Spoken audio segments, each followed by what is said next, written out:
Welcome to our channel. Today we how to invest in edX for university level language learning, beginner guide step by step clearly. To invest in edX for university level language learning, begin by visiting the edX website. Create an account by clicking on the sign up button. Fill in your personal information and choose a strong password. Verify your email address by clicking the link sent to your inbox. Once logged in, explore the Courses section to find language courses. Use the search bar to look for specific languages or language programs of interest.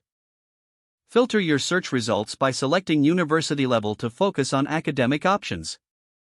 Review course descriptions and prerequisites to ensure they match your language learning goals.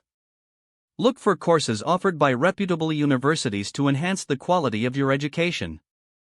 Check the course schedules for start dates and duration to plan your study time. Investigate the course fees and payment options available. Consider looking for financial aid or scholarships if needed. Once you find a suitable course, click on the Enroll button. Follow the prompts to complete the enrollment process. Make note of important deadlines for assignments and exams once you begin the course.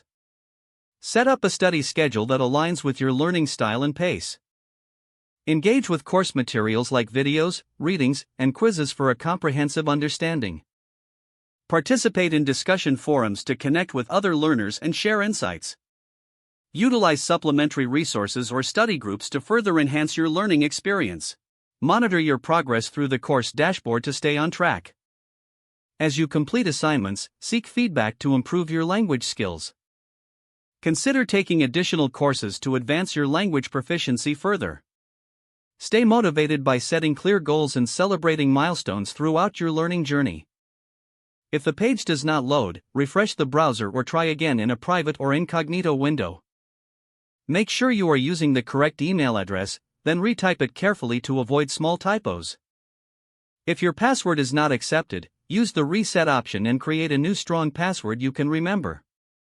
Check your spam folder for verification or security emails, then complete any requested confirmation steps. Enable two-factor authentication if available to improve account security and reduce unauthorized access risk. Don't forget to like this video and subscribe to our channel for more step-by-step tech guides.